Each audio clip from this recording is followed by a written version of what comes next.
This is the second revision video on elections, and we're looking at 1997, the one you have to know about according to the exam board.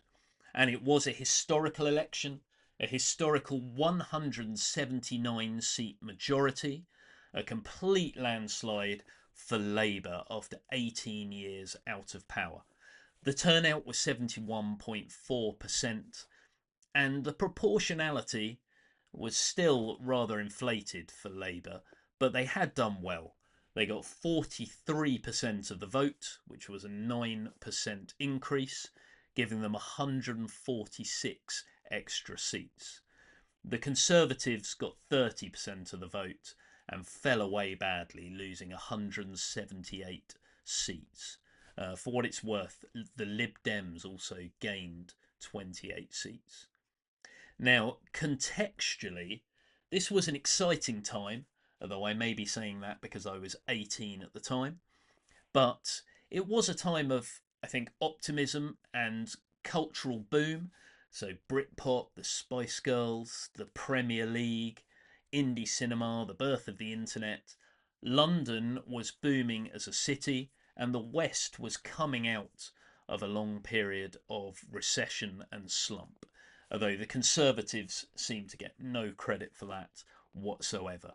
I think they were looking tired, and they were seen as being linked with the years of recession and with a lot of sleaze stories, whereas Labour were now new Labour with a young, media savvy leader. Policy wise, much of it was about what Labour were not going to do in their manifesto. So they had ditched Clause 4, no more nationalisation, very little for the unions, nothing against nuclear weapons, and nothing really against business or free market economics. Gordon Brown was pledging fiscal responsibility, but there was a new focus on rebuilding infrastructure, which was very needed. So, new funding for the NHS, for schools, a minimum wage for workers. There were also some new ideas around devolution, House of Lords reform, the Human Rights Act. So, a lot of ideas in there, and an optimism about Europe, which was quite unusual in anybody's manifesto in recent years. So, Tony Blair wanted to be a leader in the EU. The Conservatives didn't really have these new ideas. They were focusing on old fashioned things like family values, pensions. They were largely cynical about Europe, and they wanted a small state. The Conservatives were also being blamed by many people for things in the past, such as Black Wednesday, where the pound had failed on the exchange rate mechanism, and for division over the Maastricht Treaty, where the EU had become a more political organisation, had indeed become the EU instead of the EEC, and that was very unpopular with the right wing press. In fact, looking at the media, the press had swung behind Blair in a big way.